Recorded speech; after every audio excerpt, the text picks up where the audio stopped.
கர்த்தருடைய நல்ல நாம மகிமைப்படுவதாக. யோசுவாவின் புத்தகம் 1ஆம் அதிகாரம் 9ஆம் வசனம். யோசுவா 1:9. இந்த மாதத்தின் வாக்குத்தத்தத்தை நாம் வாசிக்க கேட்போம். நான் உனக்கு கட்டளையிடவில்லையா? பலங்கொண்டு திடமனதாயிரு. பலங்கொண்டு திடமனதாயிரு. திகையாதே, கலங்காதே. நீ போகும் இடமெல்லாம் உன் தேவனாகிய கர்த்தர் உன்னோட இருக்கிறார் என்றார். இந்த வார்த்தையை யோசுவாவுக்கு கர்த்தர் கொடுக்கிற வார்த்தை. இஸ்ரவேல் மக்கள் எகிப்திலே 400 வருடம் அடிமைகளாக இருந்தார்கள். அவர்கள் அடிமைகளாக இருந்த சூழ்நிலையில் அவர்களை மீட்பதற்காக தேவன் ஒரு முயற்சி எடுக்கிறார். அந்த முயற்சியில் மோசே வழிநடத்துகிறதான ஒரு தலைவனாக மாறுகிறார். அந்த மோசே கர்த்தர் தெரிந்து கொள்ளும்போது, அவரை அழைக்கும்போது ஒரு முட்செடி பற்றி எரிகிறது. ஆனால் முட்செடி வெந்து போகவில்லை, ஆனால் ஜுவாலித்து எரிகிறதை பார்த்த உடனே இயற்கைக்கு அப்பாற்பட்ட ஒரு காட்சியாக இருக்கிறது என்று சொல்லி மோசே அதன் பக்கமாக போகும்போது கர்த்தர் சொல்ல மோசே மோசே என்று கூப்பிடுவதை பார்க்க முடிகிறது. ஒரு அல்லேலூயா சொல்லுங்க பார்க்கலாம். அப்போ ஆண்டவருடைய நேரடியான ஒரு அழைப்பை பெற்ற ஒரு தலைவன் மோசே. பிரச்சனைகள் வரும்போது, சாப்பாட்டுக்கு பிரச்சனை வந்துச்சு, செங்கடல் முன்னாடி இருக்கு, பின்னாடி பார்வோனின் சேனை இருக்கு.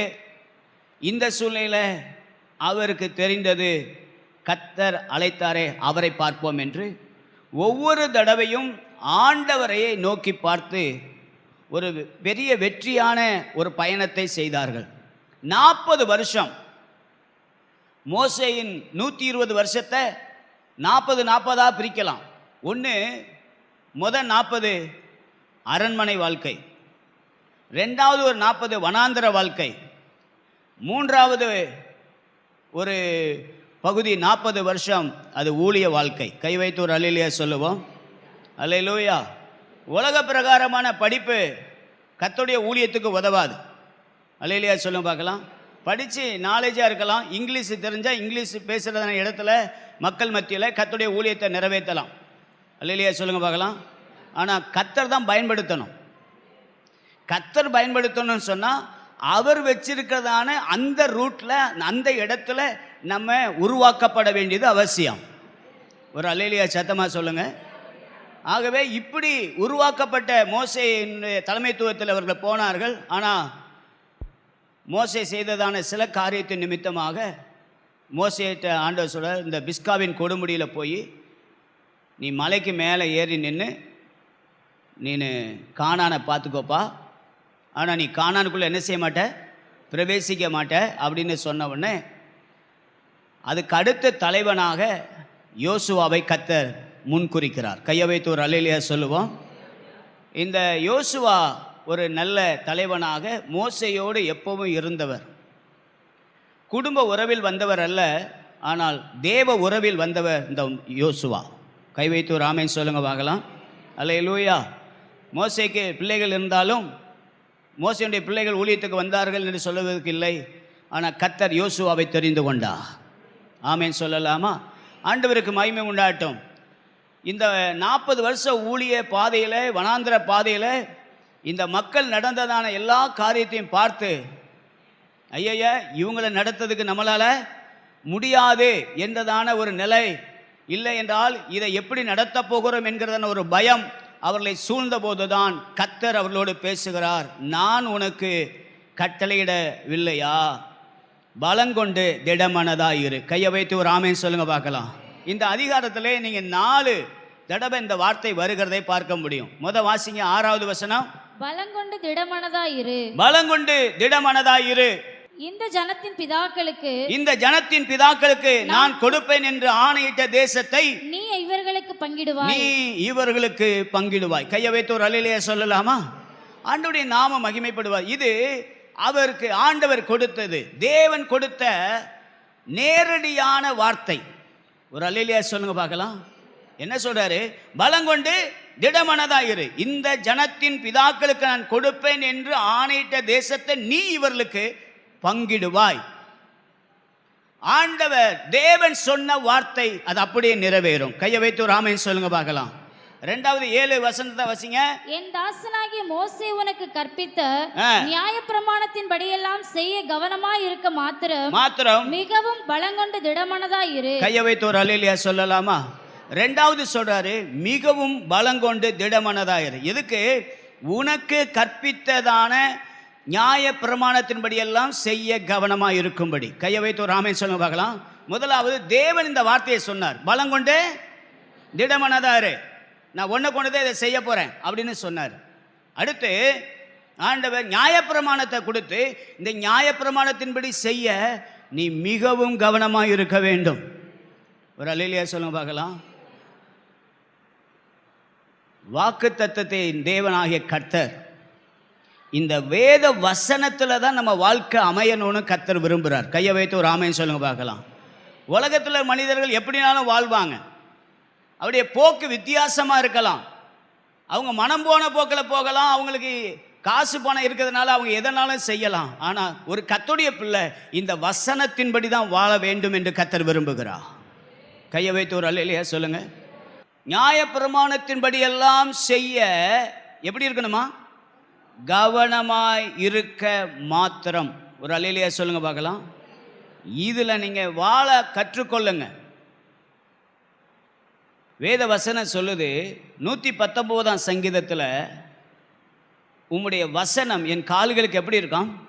தீபமும் என் பாதைக்கு வெளிச்சமா இருக்கு. இது இல்லாம நீங்க ஒரு ஸ்டெப் எடுத்து வைக்க முடியாது.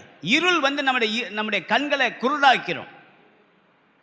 அப்ப வெளிச்சமாகிய இந்த வசனத்தை உங்க வாழ்க்கையில எப்பவும் இருக்கணும். அப்படி இருக்கிறவங்களுக்கு கர்த்தர் சொல்றாரு, நீ பலம் கொண்டு திடமனதாயிரு, நான் உனக்காக நின்று செய்வேன். ஒரு அல்லேலூயா சொல்லுங்க பார்க்கலாம். வேத வசனம் எல்லாம் கவனிங்க, வேத வசனம் எல்லாம் ஒரு நிபந்தனைக்கு உட்பட்டதான ஆசீர்வாதத்தோடு தான் கர்த்தர் நமக்கு போதிச்சு வச்சிருக்கிறார். கையை வைத்து ஒரு ஆமென் சொல்லுங்க பார்க்கலாம். உபாகம் 28:1 என்னமா சொல்லுது? இன்று உன் தேவனாகிய கர்த்தருடைய கட்டளைப்படி எல்லாம் செய்ய கவனமாக இருக்கும்படி அவர் சத்தத்துக்கு உண்மையாய் செவி கொடுப்பாயானால் இப்பொழுது சொல்லப்படும் ஆசீர்வாதம் உண்மையில் வந்து பலிக்கும். அப்ப வசனத்தில் கவனம் இருக்கணும், கவனமா இருங்க. 3வது, கர்த்தர் சொன்ன வாக்குத்தத்தத்தை, கர்த்தருடைய வாக்குத்தத்தமே எப்படி இருக்குன்னா பலங்கொண்டு திடமனதாரு. நமக்கு கர்த்தர் இந்த மாதத்தில் கொடுத்ததான வாக்குத்தத்தம் பலங்கொண்டு திடமனதாரு. திகையாதே, கலங்காதே, நீ போகும் இடமெல்லாம் உன் தேவனாகிய கர்த்தர் உன்னோடு கூட இருக்கிறார். ஆமென், அல்லேலூயா. இந்த உலகத்தில் பெரிய ஆசீர்வாதம் எதுன்னு சொல்லுங்க? கர்த்தர் நம்ம கூட இருக்கிறது தான் ஆசீர்வாதம். எத்தனை பேர் ஆமென் சொல்லுவீங்க? அல்லேலூயா. என் அன்புக்குரிய கர்த்தருடைய பிள்ளைகளை, இந்த வார்த்தையை கேட்குற நீங்களும் நானும் கர்த்தருடைய வசனத்தை பிடிச்சுக்கோங்க, கர்த்தருடைய வார்த்தையில வாழ கற்றுக்கொள்ளுங்க. கர்த்தர் உங்களை நடத்த உண்மை உள்ளவராக இருக்கிறார். அப்படியே 1:18 வாசிங்கப்பா. நீர் எங்களுக்கு கட்டளையிடும் சகல காரியத்திலும், நீர் எங்களுக்கு கட்டளையிடும் சகல காரியங்களிலும் உம்முடைய சொல்லை கேளாமல், உம்முடைய சொல்லை கேளாமல், உம்முடைய வாக்குக்கு முரட்டாட்டம் பண்ணுகிற எவனும் கொலை செய்யப்பட கடவன், கொலை செய்யப்பட கடவன், பலங்கொண்டு திடமனதாய் மாத்திரம் இரும் என்றார்கள். என்றார்கள்னா யாரு? இஸ்ரவேல் ஜனங்கள் சொல்றாங்க. ஒரு அல்லேலூயா சத்தமா சொல்லுங்க பார்க்கலாம். தேவன் சொல்றாரு பலங்கொண்டு திடமனதாரு. அடுத்து நான் வசனத்தின்படி நடக்க என் வாழ்க்கையை ஒப்பு கொடுக்கும்போது அப்ப சொல்றாரு நீ பலங்கொண்டு திடமனதாரு. 3வது, எனக்கு வாக்குத்தத்தம் எப்படி தான் கொடுத்துருக்காரு? பலங்கொண்டு திடமனதாரு. இப்போ இது எல்லாம் எனக்கு அனுகூலமாக வர்றப்ப ஜனங்களையும் கர்த்தர் எனக்கு அனுகூலமாக சொல்கிறாரு. அவங்கெல்லாம் சேர்ந்து சொல்கிறாங்க, நீர் பலங்கொண்டு திடமனதா இரும். கையை வைத்து ஒரு ஆமென் சத்தமாக சொல்லுங்க பார்க்கலாம். இந்த வசனத்தை கேட்குற நீங்கள் பலங்கொண்டு திடமனதா இருங்கள். ஆமென், அல்லேலூயா. ஆண்டவருடைய நாமம் மகிமைப்படுவதாக. யாருக்கு இந்த வசனம் தேவையில்லை தெரியுமா? எந்த திட்டமும் இல்லாதவங்க, எந்த நோக்கமும் இல்லாதவங்களுக்கு இந்த வசனம் தேவையில்லை. அல்லேலூயா சொல்லுங்க. சும்மா இருக்கிறவங்களுக்கு இந்த வசனம் தேவையில்லை. ஆனால் தனிப்பட்ட வாழ்க்கையில், குடும்பத்தில், சபையில், நம்முடைய தேசத்தில் கர்த்தர் என்னை கொண்டு ஏதாவது ஒன்று செய்யணும் அப்படின்னு இருந்து அந்த தலைமைத்துவத்தில், இப்போ பாருங்களேன், அந்த தலைமைத்துவம் என்கிறதான நிலைமையில, பொறுப்பு என்கிற நிலைமையில வரும்போது நமக்கு இந்த வசனம் மிக அவசியமாக இருக்கிறது. நீ பலங்கொண்டு திடமனதாயிருன்னு. யோசுவாவுக்கு ஒரு பயம் இருந்துச்சு. ஐயோ, இந்த ஜனங்களை நான் எப்படி நடத்த போகிறேன்? யோசுவா 1:1 வாசிங்கப்பா. கர்த்தருடைய தாசனாகிய மோசே மரித்த பின்பு மோசே மரித்த பின்பு கர்த்தர் மோசேயின் ஊழியக்காரனான நூனின் குமாரன் யோசுவாவை நோக்கி, கையை வைத்து ஒரு அல்லேலூயா சொல்லுங்க பார்க்கலாம். ஒரு ஆள் மரிச்சு போயிட்டாங்க அப்படின்னு சொன்னவனே ஒரு மகிமையான தலைவன் அவர் மோசே. ஆனால் கர்த்தர் யோசுவாவை தெரிந்து கொண்டார். அல்லேலூயா சொல்லலாமா? இன்றைக்கும் உங்கள் வாழ்க்கையில் நான் உங்களுக்கு சொல்கிறதான வார்த்தை ரொம்ப முக்கியமானது. ஒரு நோக்கம், ஒரு திட்டம் இருக்கிறவங்களுக்கு தான் இந்த வசனம் மிக அவசியமாக இருக்கிறது. பலங்கொண்டே திடமனதாயிரு. ஒரு அல்லேலூயா சத்தமாக சொல்லுங்க பார்க்கலாம். ஒரு தலைமைத்துவத்தை நடத்துறதுலாம் சும்மா இல்லை, குடும்பம் நடத்துறது சும்மா இல்லை, ஒரு குடும்ப தலைவனாக இருக்கிறது சும்மா கிடையாது, இல்லை ஒரு குடும்ப தலைவியாக இருக்கிறது சும்மா கிடையாது, சர்ச்சில் பாஸ்டராக இருக்கிறது சும்மா இல்லை, ஊழியத்தில் பொறுப்பில் இருக்கிறவங்களுக்கு நீங்களாம் சும்மா இருக்க முடியாது, சும்மாவும் இல்லை. ஏன் தெரியுமா? சும்மா இருக்கிறதுக்கு வாய்ப்பு இல்லை. நன்றை கவனியுங்கள். தலைமைத்துவம், மேலான பொறுப்பு, இது எல்லாத்துக்கும் இப்போ நமக்கு என்ன தேவை தெரியுமா? ஒவ்வொரு நாளும் இந்த காரியத்தை நம்ம என்ன செய்ய போகிறோம், இந்த காரியத்தை நம்ம எப்படி இதை சரி செய்ய முடியும், குடும்பத்தை எப்படி இது பண்ணுறது, இந்த பொருளாதார ரீதியை நம்ம எப்படி சரி பண்ணுறது, இது எல்லாமே இப்படிப்பட்ட ஒரு சூழ்நிலையில் இருக்கிற தலைமைத்துவத்தில் பொறுப்பில் இருக்கிறவங்களுக்கு இந்த கர்த்தருடைய வார்த்தை சொல்லுது, நீ பலங்கொண்டு திடமனதாக இரு. கையை வைத்து ஒரு ஆமென் சொல்லுங்கள். அல்லேலூயா. படிக்கிற பிள்ளைகளுக்கு நான் என்ன சொல்கிறேன், ஏதோ நீங்கள் சும்மாலாம் இல்லை, உங்களை நம்பி உங்கள் குடும்பம் காலேஜுக்கு அனுப்புகிறாங்க. அதே நேரத்தில் நீ ரட்சிக்கப்பட்ட பிள்ளை, நீ உன் காலேஜுக்குள்ளே கர்த்தர் உன்னை ஒரு எஸ்தரை மாதிரி உள்ள அந்த காலேஜுக்கு அனுப்பி வச்சிருக்காரு. இல்லையா சொல்லுங்க பார்க்கலாம். நீ அங்கேருந்து வெளியே வர்றதுக்குள்ளே ஒரு பிரேயர்ஸில் உருவாக்கிறணும். நீ பிரேயர்ஸில் உருவாக்கலைன்னா நீ போனது வேஸ்ட்டாக போயிடும். ஒரு தரிசனத்தோடு போ, அங்கே நண்பர்கள் கிடைப்பாங்க. ஆனால் அந்த நண்பர்களுடையதான காரியத்துக்குள்ளே நீ உட்புகுந்துராத. ஆனால் உனக்குள்ளே இருக்கிற இயேசு அவர்களுக்குள்ளே உள்ளே வரும்படி நீ பிரயாசப்பட வேண்டும். எத்தனை பேர் ஆமென் சொல்கிறீங்க? அல்லேலூயா. மீனுக்காரனுக்கு எது மேலே கண் இருக்கணும்? மிதப்பு மேலே கண் இருக்கும்னு சொல்லுவாங்க. ஒரு அல்லேலூயா சொல்ல பார்க்கலாம். நீங்கள் வேலை செய்ய போகிறீங்களா, ஒரு மேஷன் வேலை செய்கிறீங்களா, ஒரு ஆசாரி வேலை செய்கிறீங்களா, இல்லைன்னா எந்த வேலை செய்கிறீங்களோ அந்த இடத்துல நீங்கள் ஜனங்களை கர்த்தருக்கு நேராக திருப்ப வேண்டும் என்று ஒரு நோக்கம் உங்களுக்குள்ளே இருக்க வேண்டும். ஒரு அல்லேலூயா சொல்லுங்க பார்க்கலாம். ஒரு திட்டம் இருக்கணும். இந்த வருஷம் ஆரம்பித்து 5 மாதம் ஆச்சு. 5 மாதத்தில் நம்ம என்ன செஞ்சோன்னு நினச்சி பாருங்க. உங்க மூலமா ஆண்டவருடைய சமூகத்துக்கு ஒரு ஆள் ரட்சிக்கப்பட்டு வந்துட்டாங்களான்னு பாருங்க. நோக்கம் நிறைவேறல, திட்டம் நிறைவேறல. ஆனா நோக்கமும் திட்டமும் உள்ளவர்கள் தான் இந்த வசனத்தில் சொல்லப்பட்ட நீ பலங்கொண்டு திடமனதாயிரு. கையை வைத்து ஒரு அல்லேலூயா சொல்லுங்க. நல்ல கவனிங்க. நம்முடைய தனிப்பட்ட வாழ்க்கையில் கவனிங்க. தனிப்பட்ட வாழ்க்கையில் ஒழுக்கம் இருக்கணும். ஒரு ஆமென் சொல்லுங்க பார்க்கலாம். அல்லேலூயா. நம்மளாம் யாரும் தலைமைத்துவத்தில் இல்லை, பொறுப்பில் இல்லைன்னா சொல்ல முடியாது. நம்முடைய தனிப்பட்ட வாழ்க்கைக்கே நம்ம யாராக இருக்கணும்? ஒரு பொறுப்பாக இருக்கணும். எப்படி இருக்கணும்? காலையில் நமக்கு எந்திரிக்கிறதுக்குன்னு ஒரு நேரம் வச்சுருக்கணும். ஒரு அல்லேலூயா சொல்லுங்க பார்க்கலாம். இப்போ உள்ள வாலிப பிள்ளைகளுக்கு, முக்காவாசி பிள்ளைகளுக்கு எப்படி இருக்குன்னா, நைட்டு தான் உங்களுக்கு பகல் மாதிரி, பகலெல்லாம் தூங்குறதுக்கு. கர்த்தர் தான் வெளிச்சம். ஒரு அல்லேலூயா சத்தமாக சொல்லுங்க. ஆனால் ஆண்டவர் அப்படி படைக்கலை. இருளை எதுக்கு படைச்சாரு? தூக்கத்துக்கு தான் படைச்சிருக்காரு. கையை வைத்து ஒரு ஆமென் சொல்லுங்க பார்க்கலாம். இரவுன்னு ஒன்று இருக்குதுல்ல, அது மனிதர்கள் போய் அவர்களுடைய தாபரங்களிலே தங்க வேண்டும் என்று தான் கர்த்தர் விரும்பி இருக்கிறார். மிருக ஜீவங்கள் தான் இரவு நேரத்தில் என்ன செய்யும்? நடமாடும்னு சொல்லியிருக்கு. ஒரு அல்லேலூயா சொல்லுங்க பார்க்கலாம். ஆனால் இப்போ எல்லாமே மாறி போச்சு. மிருகமெல்லாம் போய் தூங்கிடுது. ஆனால் மனுஷங்களாக இன்றைக்கி நிறைய பேர் நைட்டு நேரம் பாருங்கள், செல்ஃபோனை பார்க்குறது, அப்போ தான் லேப்டாப்பில் என்னத்தையாவது பார்க்குறது. இப்படி நம்முடைய ஆட்கள் நிறைய பேர் வேதத்தினுடைய முரண்பாடுகளையே காட்டுறாங்க. தனிப்பட்ட வாழ்க்கையில் ஒழுங்கு இல்லை. இந்த பிள்ளை இத்தனை மணிக்கு சர்ச்சுக்கு வருவா, இத்தனை பிள்ளை இந்த வேலைக்கு கரெக்டாக வருவா அப்படின்னு நம்மளை குறித்து ஒரு ஒழுங்கு இருக்கணும். எத்தனை பேர் ஆமென் சொல்கிறீங்க? அல்லேலூயா சொல்லுங்க பார்க்கலாம். அப்படி ஒழுங்கு உள்ளவங்களுக்கு தான் கர்த்தர் சொல்றாரு, பலங்கொண்டு திடமனதாரு, நான் உன் கூட இருக்கிறேன். அல்லேலூயா சொல்லுங்க பார்க்கலாம். தனிப்பட்ட வாழ்க்கையில் ஒழுங்கு இருக்கணும், ஒரு கட்டுப்பாடு இருக்கணும். ஒரு கணவனுக்கு ஒரு மனைவி தான், ஒரு மனைவிக்கு ஒரு கணவன் தான். இதில் மாற்றம்லாம் இருக்கக்கூடாது. ஒரு அல்லேலூயா சத்தமாக சொல்லுங்க. யாக்கோபு 4 வச்சிருந்தார். அவர் பட்ட பாடு அவருக்கு தான் தெரியும். ஆனால் இப்போ நமக்கு அதெல்லாம் கொடுக்கல. ஒரு அல்லேலியா சொல்லுங்க பார்க்கலாம்.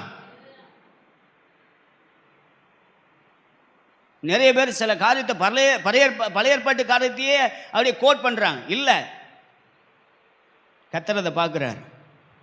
தனிப்பட்ட வாழ்க்கையில் ஒழுக்கமும் கட்டுப்பாடும் தேவை. ஒரு ஆமேன் சொல்லுங்க பார்க்கலாம். அதுக்கு உதாரணம் சொல்லணும்னு சொன்னால் தானியேலை சொல்லலாம்.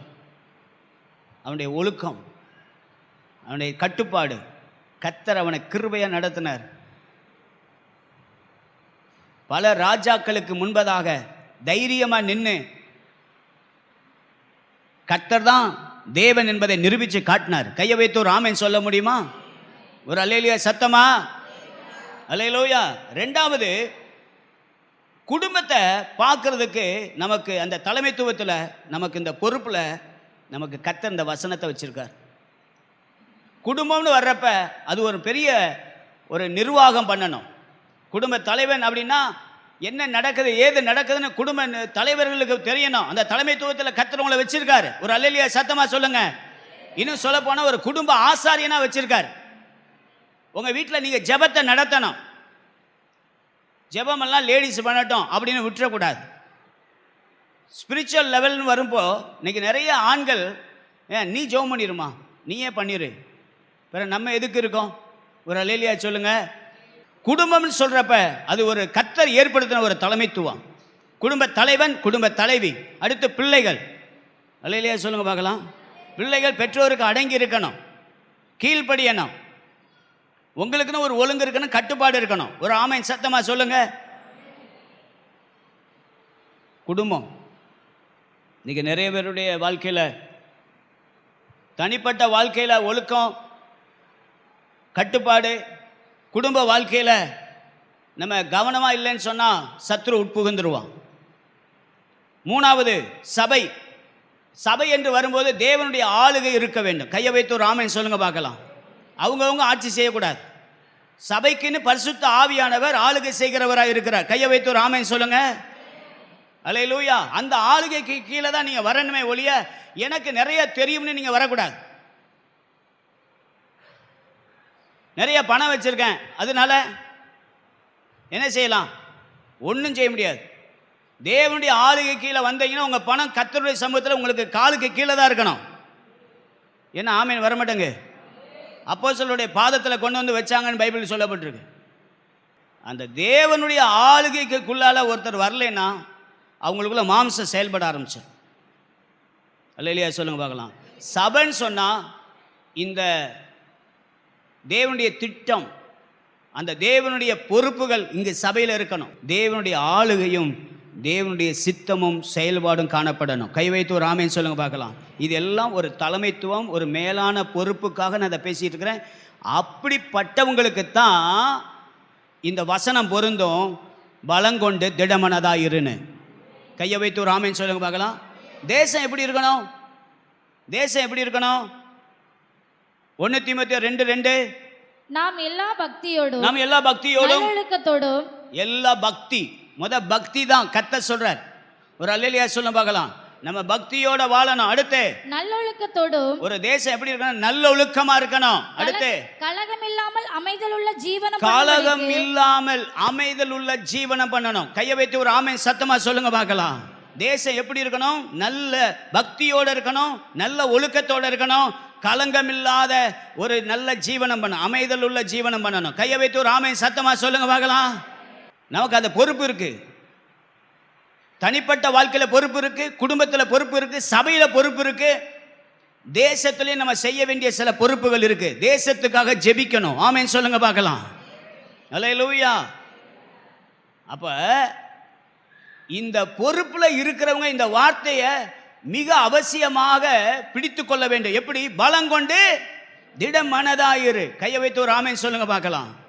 ஒரு 2 காரியத்தை உங்களுக்கு முன்னாடி வைக்க விரும்புகிறேன். சில நேரத்தில் ஆண்டவர் நம்ம தாம் சொன்னதான வார்த்தையில் அவர் உண்மையாக இருக்கிறார். ஆனால் விசுவாசிகள் நீங்களும் நானும் பலங்கொண்டு திடமனதாயிரு அப்படின்னு சொல்லும்போது நம்முடைய வாழ்க்கையில் நம்ம பலப்படும் போது நம்ம எப்படி இருக்கிறோம்? அல்லேலூயா சொல்லுங்க. அல்லேலூயா. ஒரு வசனத்தை அப்படியே வாசிங்களேன். 2 நாளாகமம் 1ஆம் அதிகாரம் 1ஆம் வசனம். தாவீதின் குமாரனாகிய சாலமோன் தாவீதின் குமாரனாகிய சாலமோன் தன் ராஜ்யத்தில் பலப்பட்டான். அவனுடைய தேவனாகிய கர்த்தர் ஆ.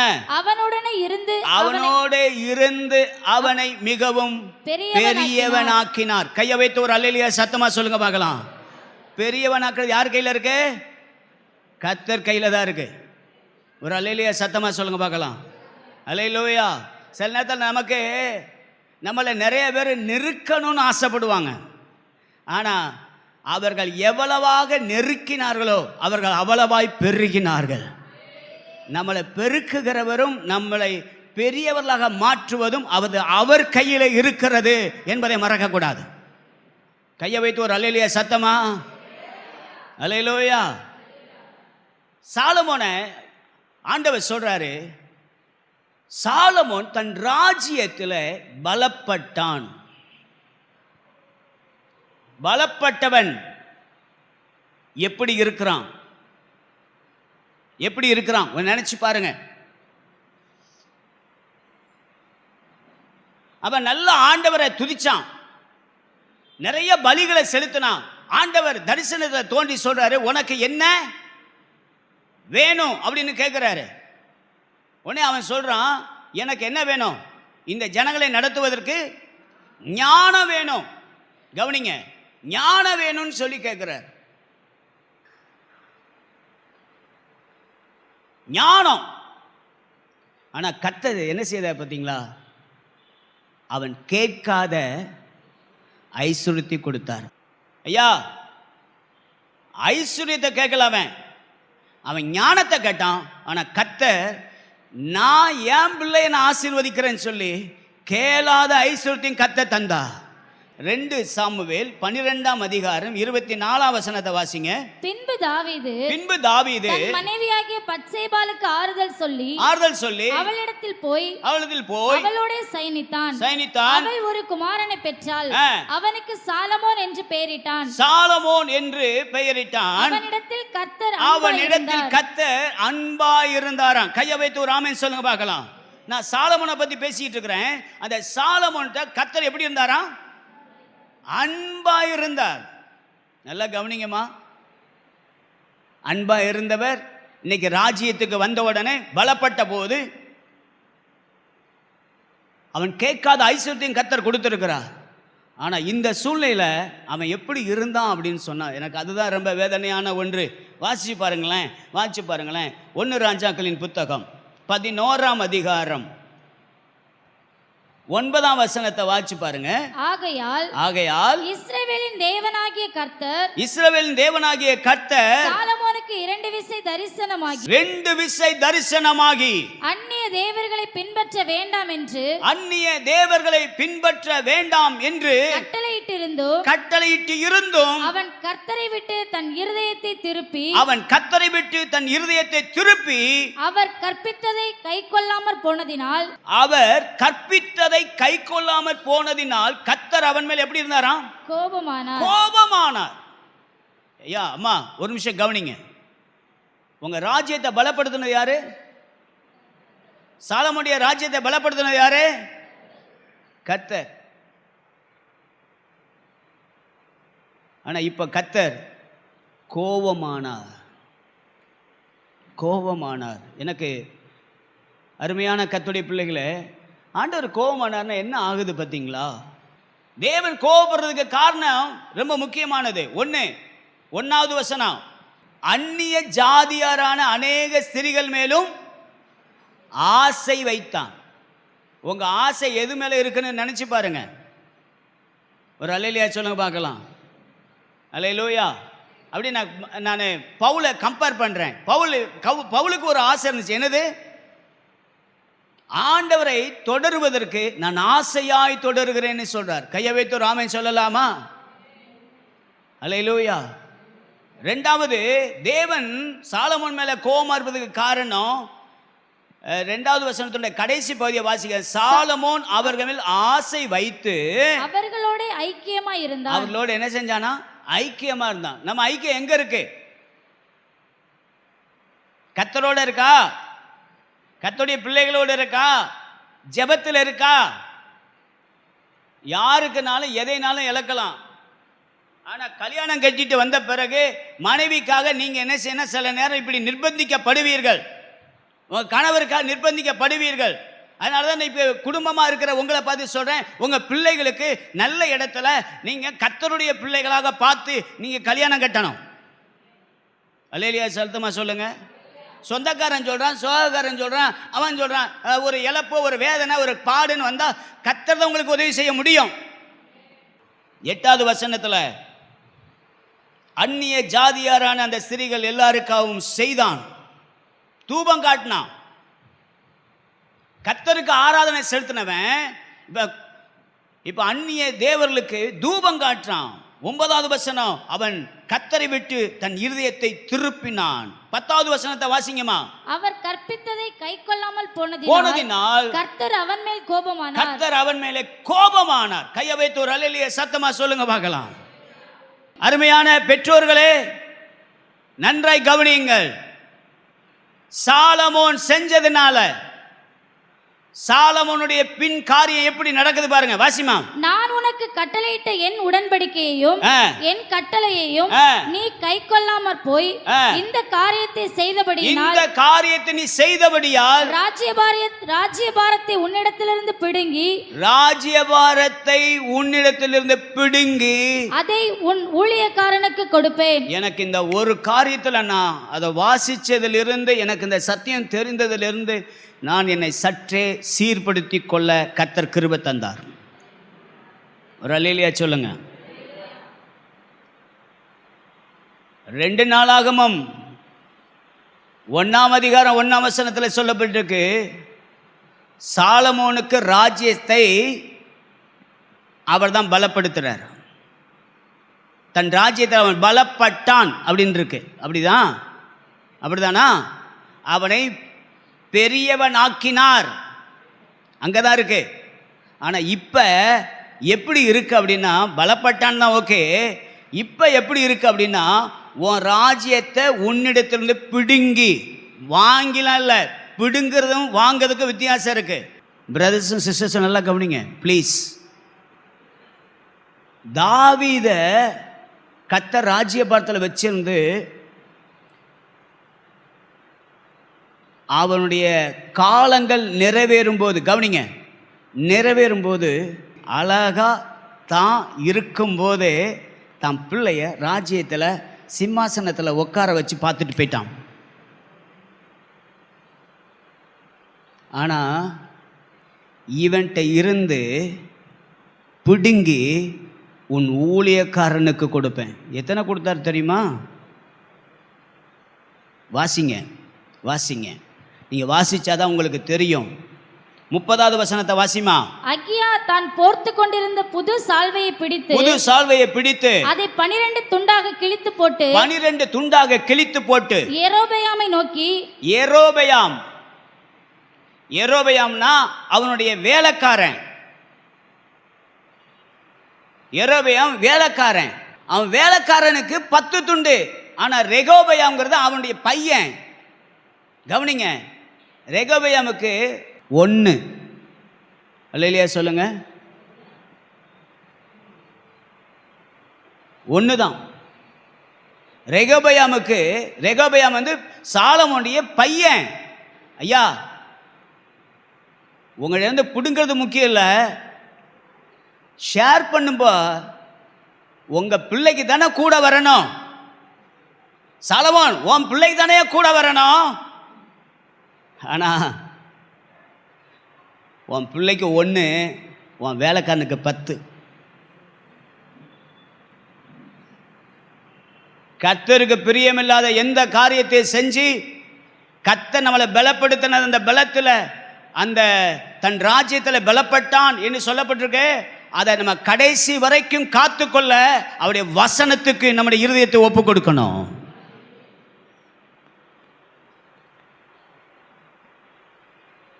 ராஜ்யத்தில் பலப்பட்டுட்டேன்னு சொல்லி என்னை யாரும் இனிமேல் ஒன்றும் செய்ய முடியாதுன்னு நினச்சி நீங்கள் ஏதாவது கர்த்தருக்கு பிரியமில்லாத காரியத்தை செய்வீர்களானால் நீங்கள் சில நேரத்தில் உங்கள் கண்கள் பார்க்க உங்களுக்கு பிரியமில்லாத காரியத்தை உங்கள் பிள்ளைகளுடைய வாழ்க்கையில் அனுமதிக்கப்படுகிறதை பார்க்க முடியும். கவனமாக இருங்க. இந்த 6வது மாசத்துல பலங்கொண்டு திடமனதாயிரு அப்படின்னு கர்த்தர் ஒரு நல்ல நோக்கத்தோடு நம்மளை சொல்லி நம்மளை நடத்தி இருக்கிறார். ஆமென், சத்தமா சொல்லுங்க பார்க்கலாம். ஆனா கர்த்தர் என்ன பலப்படுத்தி இருக்காரே, அதற்கு நம்ம எப்படி இருக்கிறோம்? உங்க கூட படித்தவங்க எல்லாருமே பாஸ் ஆயிட்டாங்களா? உங்க கூட படித்தவங்க எல்லாருமே நல்ல நிலையில் வந்துட்டாங்களா? இல்லை எல்லாருமே உங்கள் வயசில் உள்ளவங்க நிறைய பேர், எத்தனை பேர் வீடு இல்லாமல் இருக்காங்க, எத்தனை பேர் ஒரு 2 வீலர் கூட வாங்க முடியாமல் இருக்காங்க, ஒரு சைக்கிள் கூட இல்லாமல் இருக்காங்க. ஆனால் கர்த்தர் உங்களை எல்லா நிலைமையிலும் கர்த்தர் ஆசை வச்சிருக்கிறாரு. அப்போ இந்த பலப்படும் போதான சூழ்நிலையில கர்த்தருக்கு பிரியமானதை செய்ய இந்த வசனத்தை நீங்கள் கற்றுக்கொள்ள வேண்டும். ஆமென், அல்லேலூயா சொல்லுங்க பார்க்கலாம். வசனத்தில் கர்த்தருக்கு முன்பதாக நில்லுங்க. நீங்கள் போகிற எல்லா இடத்துலையும் அவர் உங்களுக்காக நிற்பார். ஆமென், அல்லேலூயா. சரி, ஒரு நிமிஷம் கவனிங்க. சவுல் எங்கேருந்து வந்தார்? அப்பாவுடைய கழுதையை தேடி போனார். ஆனால் அவனுக்கு ராஜ பட்டத்தை கொடுத்தார். ஆனால் அவன் கையில் ஒரு டாஸ்க் ஒன்று கொடுத்தார். என்ன கொடுத்தாரு? அமலேக்கேனை கொல்லணும், முறியடிக்கணும். ஆனால் அவன் செய்யலை. கர்த்தர் ஒரு காரியத்தை முறியடிக்கணும்னு சொல்லிட்டாருன்னா நீங்கள் அதில் முதல் தரம் 2ஆம் தரமெல்லாம் பார்க்கக்கூடாது. ஒரு அல்லேலூயா சத்தமாக சொல்லுங்க பார்க்கலாம். அல்லேலூயா. தாவீது ஆடுகளுக்கு பின்னாடி போனான். ஆனால் அவனை சமஸ்த இஸ்ரவேலுக்கு ராஜாவாக கொண்டு வந்தார். அவன் பார்த்தா அவன் உரியாவுடைய மனைவியை தூக்கிவிட்டான். அல்லேலூயா சொல்லுங்க. புருஷன் சில நேரம் கேட்காம இருக்கலாம், இல்லை மனைவி சில நேரம் கேட்காம இருக்கலாம். ஆனால் கர்த்தர் ஒருத்தர் கேட்கறதுக்கு ரெடியாக இருக்கார். ஒரு அல்லேலூயா சத்தமாக சொல்லுங்க. நீதிமானுக்கு நிறைய பேருக்கு அது பயமாகவே இருக்கு. நீதிமானுக்கு என்ன செய்யுமா? பூமியில் சரி கட்டப்படும். சரி கட்டுவார். அப்பெல்லாம் ஆண்ட டப்பு டிப்புலாம் எடுக்க மாட்டாரு. ஐயா தோத்திரம், அல்லேலூயா. அம்மோ கவனமா பாருங்க, கவனமா கேளுங்க கர்த்தருடைய வசனம்.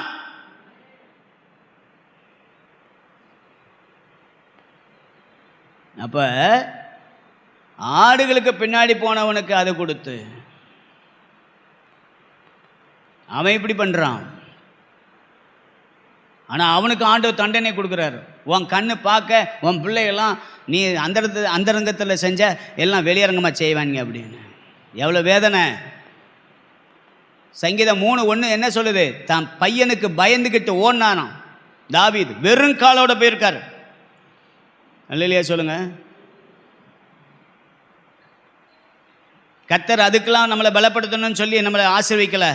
நீ பலம் கொண்டு திடமனதார். ஆனால் நம்ம இருக்கிற இடத்துல எவ்வளோ கர்த்தரை பலப்படுத்தி நான் பெரியவன் ஆக்கினாலும் என் வாழ்க்கையை கர்த்தருக்கு முன்னாடி நிறுத்துவேன்னு சொல்லி நிப்பாட்டணும். ஒரு ஆமேன் சத்தமாக சொல்லுங்க. சவுலுக்கு அடுத்து தாவீது, தாவீதுக்கு அடுத்து சாலமோன். ராஜ்யம் 2ஆ பிரிஞ்சிருச்சு. இது அப்படியே ஒரு பக்கமாக வைங்க. இந்த உலகத்தில் உள்ள ஆசீர்வாதங்கள் எல்லாம் இப்போ இவ்வளோலாம் இந்த 3 பேருக்கும் கிடைச்சிச்சு. பதவி கிடைச்சிச்சு, நல்ல அந்தஸ்து கிடைச்சிச்சு, எல்லா வசதி வாய்ப்பும் இருந்துச்சு. இந்த 3 பேத்துக்கும் கர்த்தர் உலக பிரகாரம் எல்லா காரியத்தையும் செஞ்சார். ஒரு மனுஷன் நான் உங்களுக்கு ஞாபகப்படுத்த விரும்புகிறேன். வாசிங்க அப்போஸ்தலர் நடவடிக்கையின் புத்தகம் 9ஆம் அதிகாரம். அப்போஸ்தலர் 9ஆம் அதிகாரம் 19ஆம் வசனம். பின்பு அவன் போஜனம் பண்ணி பலப்பட்டான். கையை வைத்து ஒரு அல்லேலூயா சத்தமா சொல்லுங்க. யாரு? பவுல். அல்லேலூயா. சபையை துன்பப்படுத்தி சபையை சின்ன பின்னமாக மாற்றணும், அதில் இருக்கிறவங்களெல்லாம் ஆமென் அவர்களை கொண்டு போய் ஜெயிலில் போட்டு உபத்திரப்படுத்தணும் அப்படின்னு நினைச்ச அந்த அல்லேலூயா அந்த சவுலை கர்த்தர் பலப்படுத்துகிறார். ஆமென் சொல்லுங்க பார்க்கலாம். அல்லேலூயா. சில நேரத்தில் கவனிங்க, உலக பிரகாரமான பலப்படுத்துதல் உங்கள் வாழ்க்கையில் வர வர உங்கள் ஸ்பிரிச்சுவல் லெவலையும் நீங்கள் நல்லா மெயின்டைன் பண்ணணும். கையை வைத்து ஒரு ஆமையின் சத்தமாக சொல்லுங்க பார்க்கலாம். இப்போ பாருங்களேன், ராஜ்யத்தில் பலப்பட்டான், ஆனால் தான் வாழ்க்கையில் அவன் பலப்படலை. ஆனால் பவுல் அவரை கர்த்தர் எவ்வளவு தான் பயன்படுத்தினாலும் அவருக்கும் ஆண்டவருக்குள்ளதான உறவில் பலப்பட்டதுனால தான் அவர் ஒரு வார்த்தை சொல்கிறார். எப்படி சொல்கிறார் தெரியுமா? என்ன வார்த்தை சொல்கிறார் தெரியுமா? நல்ல போராட்டத்தை போராடினேன், ஓட்டத்தை முடித்தேன், விசுவாசத்தை காத்துக்கொண்டேன், நீதியின் கிரீடம் எனக்காக வைக்கப்பட்டிருக்குது. ஒரு அல்லேலூயா சத்தமாக சொல்ல முடியுமா? அவன் ஊழிய காலத்தில் ஒரு பெரிய ஒரு கடல் யாத்திரை, அந்த கடல் யாத்திரையில் ஓடிக்கொண்டிருக்கும் போது ஒரு பெரிய காற்று வருகிறது, யூரோக்ளியன் காற்று வருது, அப்படிதானா? அந்த காற்று அவங்க போன கப்பலை உடைத்து போடுகிறது. ஆனால் அந்த 276 பேருக்கும் அவன் சொல்ற வார்த்தை, அந்த வார்த்தையை மாத்திரம் வாசிமா, 27 22. ஆகிலும் திடமனதா இருங்கள் என்று இப்பொழுது உங்களுக்கு தைரியம் சொல்லுகிறேன். கையை வைத்து ஒரு அல்லேலூயா சத்தமா சொல்லுங்க பார்க்கலாம். 276 பேர்ல இவனும் ஒரு ஆள் தான். ஆனா மற்றவங்களுக்கெல்லாம் இல்லாத ஒரு காரியம் ஏன் தெரியுமா?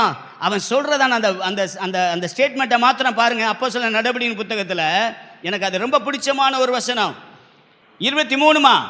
ஏனென்றால் என்னை ஆட்கொண்டவரும் நான் சேவிக்கிறவருமான தேவனுடைய தூதனானவர் இந்த ராத்திரியில என்னிடத்தில் வந்து நின்று, கையை வைத்து ஒரு அல்லேலூயா சத்தமா சொல்லுங்க. அல்லேலூயா. ஒரு நிமிஷம் நல்லா கவனிங்க. தான் ஊழியத்தின் எல்லா காலத்திலையும் கர்த்தர் நம்மளை எவ்வளவு உயர்த்தினாலும் ஸ்பிரிச்சுவலை உங்கள் வாழ்க்கையை காத்துக்கிடணும், உங்கள் ஜெபத்தை காத்துக்கிடணும், உங்கள் வேத வாசிப்பை காத்துக்கிடணும், எங்கே போனாலும் சரி உங்கள் பரிசுத்தத்தை பாதுகாத்துக்கிடணும். உங்கள் ஆவிக்குரிய ஜீவியத்துக்காக ரொம்ப கவனமாக இருக்கணும். அல்லேலூயா சொல்லுங்க பார்க்கலாம். அவர் சொல்கிறாரு, என்னை ஆட்கொண்டவரும் நான் சேவிக்கிறவருமான தேவனுடைய தூதனானவர் இந்த ராத்திரியிலே என்னிடத்தில் வந்து நின்றான். கையை வைத்து ஒரு அல்லேலூயா சொல்லுங்க பார்க்கலாம். அப்போது நல்லா கவனிங்க. அவர் ஆண்டவரோடு வைத்திருந்ததான அந்த அன்பின் ஐக்கியம், அந்த ஆவிக்குரிய பலம் அவருக்குள்ளே இருந்ததுனால தான் மற்றவங்க எல்லாரும் திடனற்று இருக்கிற நேரத்தில் அவன் திடன் சொல்லுகிறான். கையை வைத்து ஒரு ஆமென் சொல்லலாமா? அல்லேலூயா. எனக்கு அருமையான கர்த்தருடைய பிள்ளைகள், இந்த வார்த்தையை கேட்குற நீங்கள், கர்த்தர் இன்னைக்கு உங்களுக்கு சொன்ன அந்த வார்த்தை என்ன? பலங்கொண்டு. இது கர்த்தர் உங்களுக்கு தான் சொல்லியிருக்கார். ஆனால் உங்களை கர்த்தர் அந்த பலம் கொண்டு நீங்கள் திடமனசாக இருக்கிறதான சூழ்நிலையில் உங்களை கர்த்தர் பலப்படுத்தும் போதெல்லாம் நீங்கள் எப்படி இருக்கணும்னு கர்த்தர் எதிர்பார்க்குறாரு. உங்கள் ஸ்பிரிச்சுவலை காத்துக்கோங்க. பவுல் சொல்கிறாரு, நல்ல போராட்டத்தை போராடினேன், ஓட்டத்தை முடித்தேன், விசுவாசத்தை காத்துக்கொண்டேன், நீதியின் கிரீடம் எனக்காக வைக்கப்பட்டிருக்கிறது. ஒரு அல்லேலூயா சொல்லலாமா? நீதியின் கிரீடம் எனக்காக வைக்கப்பட்டு, எனக்கு மாத்திரமல்ல, அவருடைய பிரசன்னமாகுதலை விரும்புகிற யாவருக்கும் கர்த்தர் கொடுக்க ஆயத்தமாக இருக்கிறார். பலங்கொண்டு திடமனதாக இரு. நம்மளை கர்த்தர் பலப்படுத்துகிறாரா? அதை ஆவிக்குரிய நிலைமையில் கொண்டு வந்துடுங்க. சில நேரத்தில் உலக பிரகாரமான உயர்வை பார்த்து ஆவிக்குரிய நிலையில் நீங்கள் கீழே போயிட்டீங்கன்னா உங்கள் மாம்சம்தான் எலும்ப ஆரம்பிக்கும். சபையில் கூட உங்கள் மாம்சம்தான் எலும்பும். நான் கேட்கலன்னா என்ன, நான் கேட்டா என்ன, நான் இருந்தா என்ன, நான் அப்படி செஞ்சா என்ன. இல்லை, நீங்கள் உங்கள் ஸ்பிரிச்சுவலை காத்துக்கோங்க. கர்த்தர் உங்களை நடத்துவா. எத்தனை பேருக்கு உண்மையாகவே பாஸ்டர் கர்த்தர் என் கூட பேசியிருக்கிறா? எவ்வளவுதான் கர்த்தர் உங்களை உயர்த்தினாலும், பலத்தின் மேலே பலன் அடைந்தாலும், உங்கள் வாழ்க்கையில் உங்கள் ஆவிக்குரிய பலத்தை ஒரு நாளும் விட்டுறக்கூடாது. ஒரு அல்லேலூயா சொல்லலாமா? பவுல் சொல்லும்போது சொல்லுகிறா, நிறைய வசதி வாய்ப்பு உடையதான பவுல் தான். படிப்பில் ஃபஸ்ட் அவர் தான், ஒரு பெரிய பட்டதாரி அவர் தான். ஆனால் அதே நேரத்தில் பல செல்வங்களுக்கு சொந்தக்காரர் தான் அந்த பவுல், பைபிள் சொல்லுது.